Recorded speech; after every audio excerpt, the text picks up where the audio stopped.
नमस्कार मित्रांनो, मी श्रीकांत अजून एक आपल्या नवीन व्हिडिओमध्ये सगळ्यांचं खूप खूप स्वागत करतो.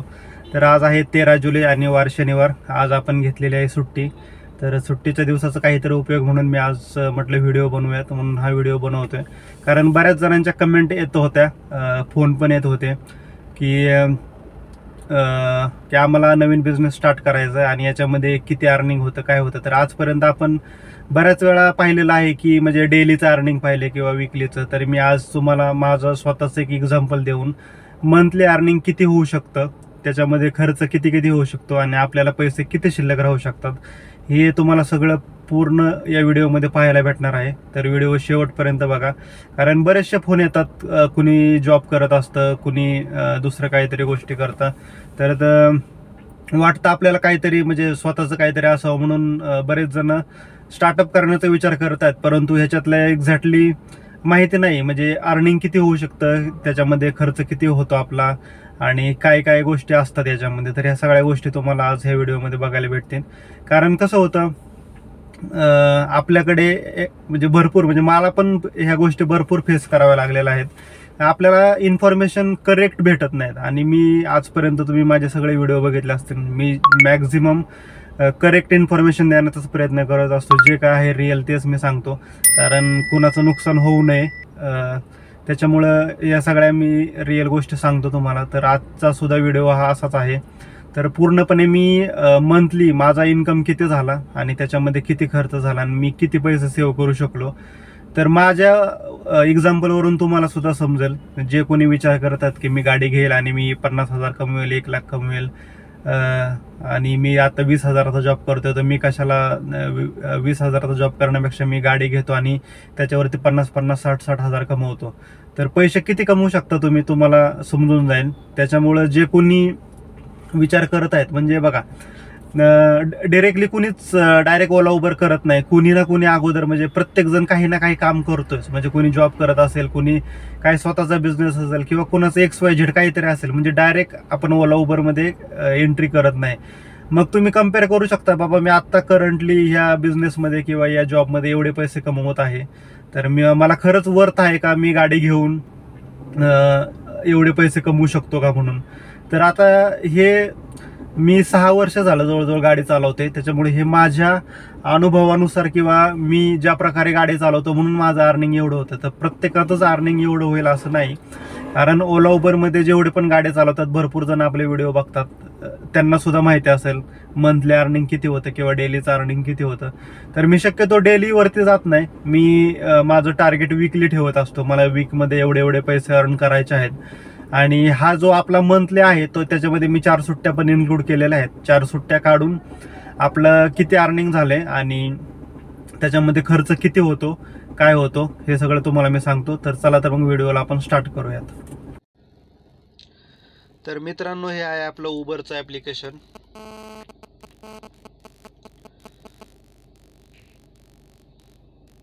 तुम्ही बघू शकता, आज सुट्टी असल्यामुळे आपलं अर्निंग काहीच नाही. हे माझं प्रोफाईल आहे आणि आपण आता बघूयात मंथली किती अर्निंग मी केलेलं आहे आणि त्याच्यामध्ये किती खर्च झालेला आहे आपला. तर आपण स्टार्ट करूयात 17 जूनपासून ते हे 17 जुलैपर्यंत. तर याच्यामध्ये माझ्या सुट्ट्या आहेत जवळजवळ 4.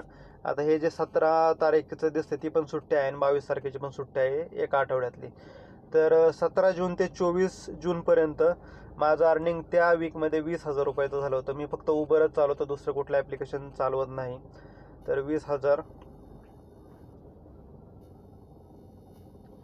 त्याच्यानंतर 24 जून ते 1 जुलैपर्यंत आपलं अर्निंग त्या महिन्यामध्ये झालं होतं जवळजवळ 22,000 रुपये. त्याच्यातली 30 तारखेला मला वाटतं मी सुट्टी घेतली होती. त्याच्यानंतर पुढचा जो वीक आहे तो 1 जुलै ते 8 जुलै. तर त्याच्यामध्ये पण आपलं 20,000चं अर्निंग झालं होतं. आणि हा जो शेवटचा वीक आहे, म्हणजे 8 जुलै ते 14 जुलैपर्यंत,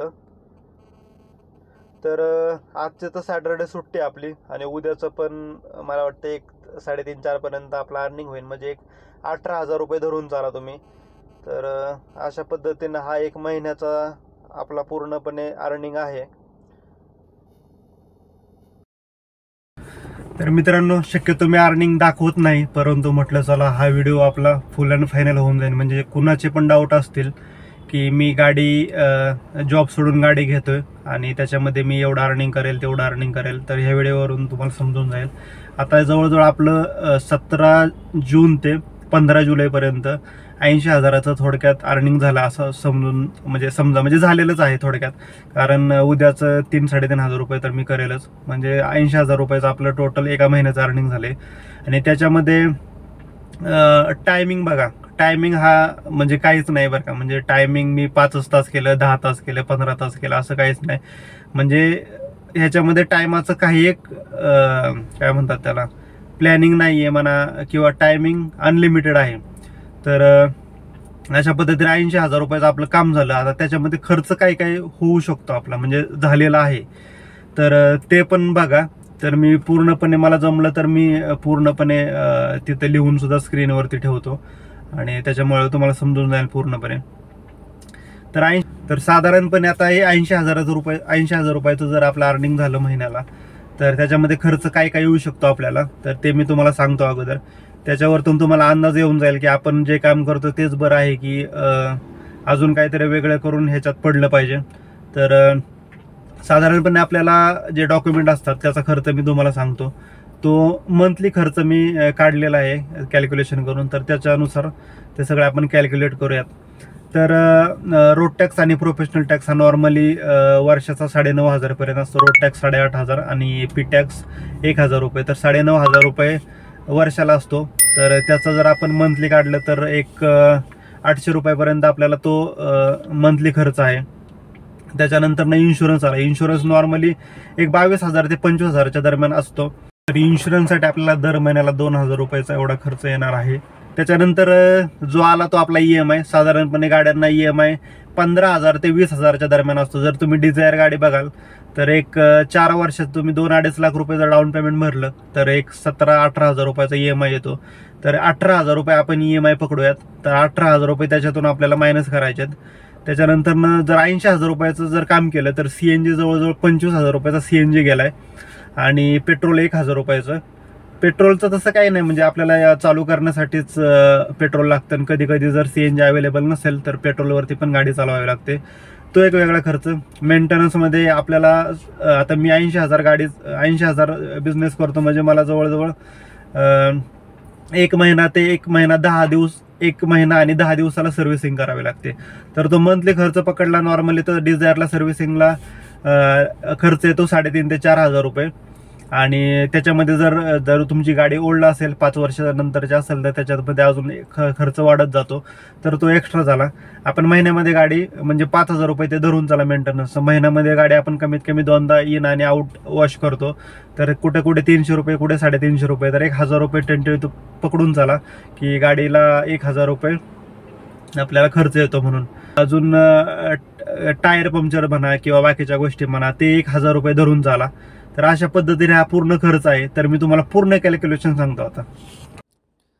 तर हे आहे आपलं कॅल्क्युलेटर मित्रांनो. तर आपला टोटल एक एक्झाम्पल म्हणून आपण बघूयात. टोटल बिझनेस आपला 80,000 रुपयाचा झाला होता मंथमध्ये.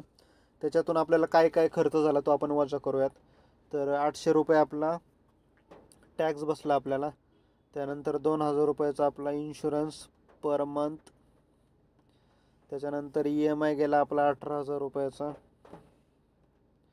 पेट्रोल गेलं 1,000 रुपयाचं. मेंटेनन्स गेला 5,000 रुपयाचा. त्याच्यानंतर 25,000 रुपयाचा CNG गेला. आणि थोडा आपला समजा टायर पंक्चर झाला किंवा कार वॉशिंग वगैरे, ते 1,000 पकडून चाला. तर टोटल आपला 80,000 मधून खर्चच एवढा होतोय जवळजवळ एक 52-53,000 रुपये. आणि आपल्याला जे राहतात ते राहतात 27,000 रुपये. तर मित्रांनो, आजपर्यंत तुम्ही यूट्यूबवरती बरेचसे व्हिडिओ पाहिले असतील, पण एवढे डिटेलमध्ये कोणी सांगणार नाही. पण एक मराठी माणूस म्हणून मराठी माणसाला मदत होईल या हेतूनच मी सगळे व्हिडिओ बनवत असतो. आणि तुम्हाला सगळं पूर्णपणे समजलं असेल आता. ज्यावेळेस आता 80,000 रुपये बिझनेस करणं म्हणजे मी जवळजवळ एका महिन्यामध्ये माझ्या मुंबईच्या 20 ट्रिप झाल्यात आणि लोकलला हे एवढं होणं शक्य नाही आहे. 80,000 बिझनेस म्हणजे आपण 26 दिवसाचा बिझनेस पकडला, त्या म्हणजे माझ्या 4 सुट्ट्या आहेत. तर पर डे आपल्याला कमीत कमी 3,000 रुपयाचं अर्निंग लागतं. आणि जर तुम्ही 60,000चा बिझनेस करत असाल तर 60,000ला बिझनेस करायला आपल्याला एक 2200 ते 2300 आपल्याला डेली अर्निंग लागतं 4 सुट्ट्या सोडून. तर अशा पद्धतीने आहे. आता बरेच जण आपले गाड्या चालवणारे आपले व्हिडिओ बघतात, तर तुम्हाला सगळ्यांना माहिती असेल की डेलीचा बिझनेस आपला किती होतो आणि त्याच्यामध्ये काय होतं. आपण फक्त डेलीचं अर्निंग काढतो, CNG काढतो, बाकीचं पकडत नाही. त्याच्या पाठीमागं पण बराचसा खर्च असतो. आणि जे कोणी इन्व्हेस्टमेंट करण्याच्या हेतूने, म्हणजे की आता दोघं पण नवरा बायको जॉबला आहेत आणि आपला अजून एक साईड बिझनेस असा म्हणून आपण गाडी घेऊ आणि ती कुणाला तरी चालवायला देऊन तुम्हाला किती पैसे शिल्लक राहू शकते त्या पगारातनं. कारण ही माझी सेल्फ स्वतःसाठी मी करतो म्हणून तरी माझं अर्निंग तेवढं झालंय. परंतु तुम्ही जर ड्रायव्हर ठेवून गाडी चालवायला देणार असाल तर तो मला नाही वाटत 50,000 ते 60,000च्या वरती अर्निंग करत असेल. दुसरी गोष्ट, जे कोणी जॉब करत आहेत, तुमच्याकडे जर 30-35 हजार रुपयाचा जॉब असेल आत्ता सध्या आणि तुम्हाला जर वाटत असेल की नको मला इथं खूप त्रास होतोय आणि मी असंच ओल ओव्हरमध्ये गाडी चालवेन, तर तुम्ही पण एकदा विचार करा हे करायच्या अगोदर.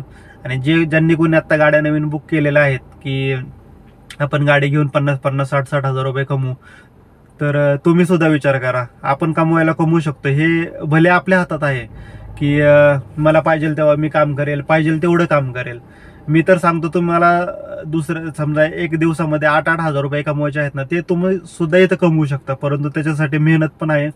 दुसरी गोष्ट, ओला उबरच्या जीवावरती जर आपण गाडी घेत असेल तर इथं सुद्धा थोडासा विचार करूनच घ्यावा लागतो. कारण कसं होतं, कस्टमरने कुठल्या कंप्लेंट टाकली, कोणी काय केलं, तर त्याच्यामध्ये कंपनी कस्टमरचं ऐकून घेते जास्त करून. जर आपली ID ब्लॉक झाली, ओलाची ब्लॉक झाली, उबरची ब्लॉक झाली, तर आपण करणार काय.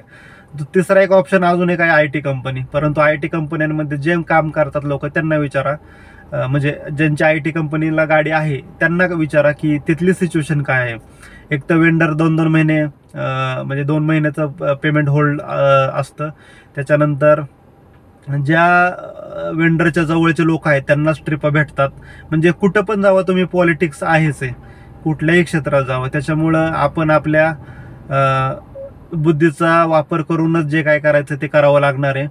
आणि आता मी 80,000 रुपयाचा मंथलीचा हिशोब सांगितला, तर तो ज्यांचा कोणाचा 50च होतो, कोणाचा 60च होतो, त्यांनी जर हिशोब केला तर सगळा खर्च जाऊन, महिन्याचा जाऊन तुम्हाला एवढेच पैसे शिल्लक राहणार. त्याच्या पलीकडे काही नाही. थोडे 4-5 हजार इकडच्या तिकडे होतील, परंतु जो काही हिशोब मी सांगितलाय तो एकदम बरोबर आहे. आणि बऱ्याच ग्रुपवरती मी पाहत असतो की आज बिझनेस होत नाही, ट्रिप्स नाही आहेत किंवा काय प्रॉब्लेम आहेत. तर भरपूर प्रॉब्लेम असतात याच्यामध्ये सुद्धा. परंतु आता ज्यांनी गाड्या घेतल्या त्यांनी घेतल्या आणि कुणी नवीन गाड्या घेऊन, म्हणजे तेच बिझनेसबद्दल इन्फॉर्मेशन न घेता त्यांनी गाड्या घेतल्या, डायरेक्टली पाऊल टाकले याच्यामध्ये आणि त्यांनी गाड्या विकायला पण काढल्या. तर बरेचसे असे आपले बंधुभाऊ चुकलेले आहेत. तर हे चुकलेले चुकलेल्यांना रस्ता दाखवण्यासाठी की म्हणा, किंवा एक म्हणजे नक्की काय आहे हे दाखवण्यासाठी मी खरं तर हा व्हिडिओ बनवला होता. तर कुणाला म्हणजे अर्निंग दाखवायचं किंवा काय, तर याच्यासाठी मी काहीच बनवलेलं नव्हतं. परंतु म्हटलं आपले बंधुभाऊ भरपूर जणांना एक अशी अपेक्षा असते, आशा असते की बाबा मला हे नाही जमलं तर मी हे तरी करेल किंवा याच्यातून मला चांगलं अर्निंग भेटू शकेल. परंतु एवढं सगळं काम केल्यानंतर जर आपल्याला 25-30 हजार रुपये शिल्लक राहत असतील तर विचार करा. जर कोणाला तरी 10,000 15,000 पगार आहे तर तुम्ही विचार करू शकता. परंतु तुमचा एवढाच बिझनेस होईल मी याची गॅरंटी देऊ शकत नाही. कारण बिझनेस हा अप अँड डाऊन होतोय आणि कुणाला जमतो करायला, कुणाला जमत नाही. याच्यामध्ये बरेचसे ड्रायव्हर लोक 1-1 लाखाच्या पुढं सुद्धा अर्निंग करतात. आता मी सुद्धा लास्ट मंथ 1,10,000 काहीतरी अर्निंग केलं होतं. परंतु त्याच्यामध्ये आत्ता मी या मंथमध्ये फक्त मुंबई ट्रिप मारून यायचो आणि डायरेक्टली घरी जायचो. त्याच्यामुळे माझं हे अर्निंग झालं नाही, तर माझं सुद्धा 80 क्रॉस होतं. आणि बाकीचा तर मग जो आपला एक्सपेन्सेस आहे तो स्टेबल आहे. म्हणजे टॅक्स झालं, इन्शुरन्स झालं, हे झालं, तो वाढत नाही अर्निंग वाढलं तर. परंतु जर आपलं अर्निंग वाढलं तर फक्त CNGची कॉस्ट वाढते थोडी, बाकी काहीच नाही. तर अशा पद्धतीने सगळा हा खेळ आहे मित्रांनो. जर कोणी आता हा व्हिडिओ बघून पण जर तुम्हाला वाटत असेल की बाबा हा चुकीचं सांगतो किंवा तुमच्यात अजून कॉन्फिडन्स असेल जास्त, तर तुम्ही बिंदास घेऊ शकता. माझं कोणालाही म्हणजे घेऊ नका किंवा तुम्ही करू नका असं कोणालाही बोलण्याचा काही एक माझा उद्देश नाही आहे. जे काय आहे ते मी तुम्हाला पूर्णपणे दाखवले, कारण माहिती नसते आपल्याला, आपण करतो. जसं की माझं हॉटेल मॅनेजमेंट झाले. हॉटेल मॅनेजमेंट मी 2008 साली ॲडमिशन घेतलं होतं.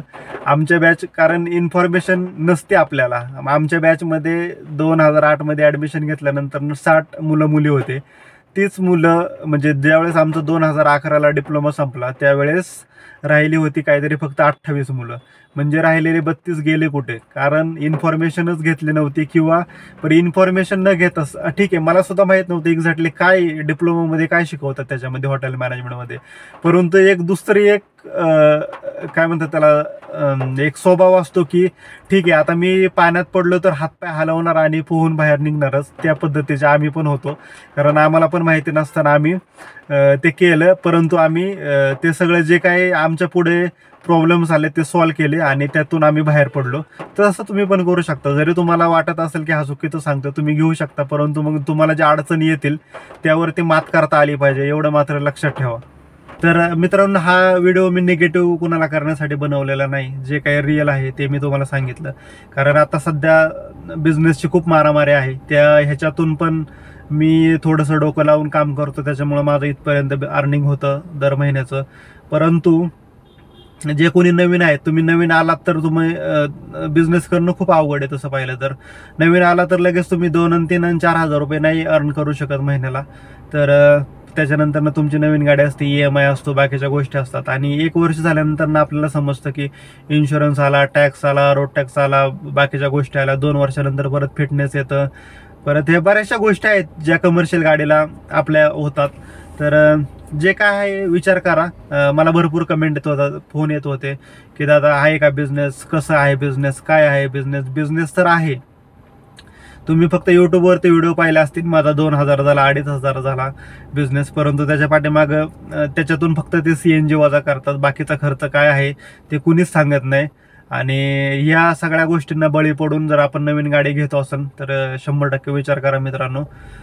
बाकी व्हिडिओ हा आपण इथेच थांबूयात. जरी काय राहिलं असेल तर कमेंट करा, आपण नेक्स्ट व्हिडिओमध्ये ते परत ॲड करू आणि ते मी सांगण्याचा प्रयत्न करेल तुम्हाला. तर व्हिडिओ आपण इथेच थांबूयात. जे कोणी आपल्या चॅनलला नवीन असतील त्यांनी चॅनलला सबस्क्राईब करा. व्हिडिओ आवडल्यास नक्की लाईक करा, शेअर करा, कमेंट करा. भेटूयात असंच एका नवीन इन्फॉर्मेशन सहित. तोपर्यंत बाय बाय, टेक केअर.